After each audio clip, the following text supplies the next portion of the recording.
প্রিয় দর্শক, চলে এসেছি মাগুরা শহরের সবথেকে আলোচিত একটি বাড়ির মালিক, যিনি কিনা 1 শতক জমির উপরে এই দোতলা বিল্ডিং করেছেন একটি।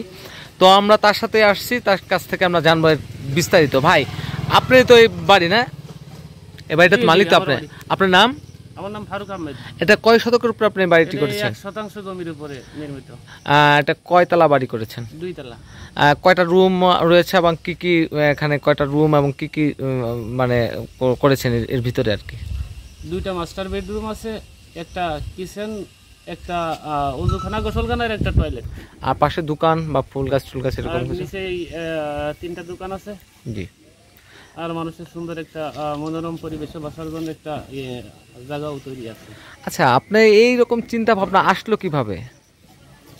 আসলে বিষয় হচ্ছে সবসময় দেখা হয় যে cut your coat according to your cloth.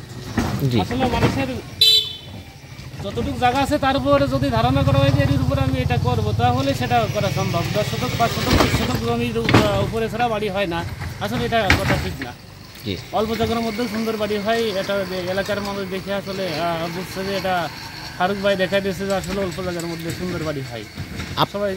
আপনার কি জায়গার যুগে মানে জমি যেটা বাবার থেকে বা নিজের থেকে ক্রয় করেন কিনা বা সামর্থ্য নাই এরকম কোনো কিছু থেকে? না, ওগুলা না। আসলে আমি জমি তো অনেক আছে, কিন্তু আমি অল্প জায়গার মধ্যে সুন্দর একটু বাড়ি হয় এভাবে আমি আর কি ইচ্ছা ছিল, প্লাস সেটা বাস্তবায়নও করছি। আর মোটামুটি হচ্ছে আপনি যে বাড়িটি করেছেন, এই বাড়িটি এত আলোচিত হলো কি কারণে? আসলে 2টা রাস্তা তো, বাড়ির সামনে প্লাস পিছনে 2টা রাস্তা আছে। এই 2টা রাস্তা দিয়ে যাওয়া আসার পথে সবাই দেখা হয়। জি, সবাই কিন্তু এই বাড়িটা দেখে।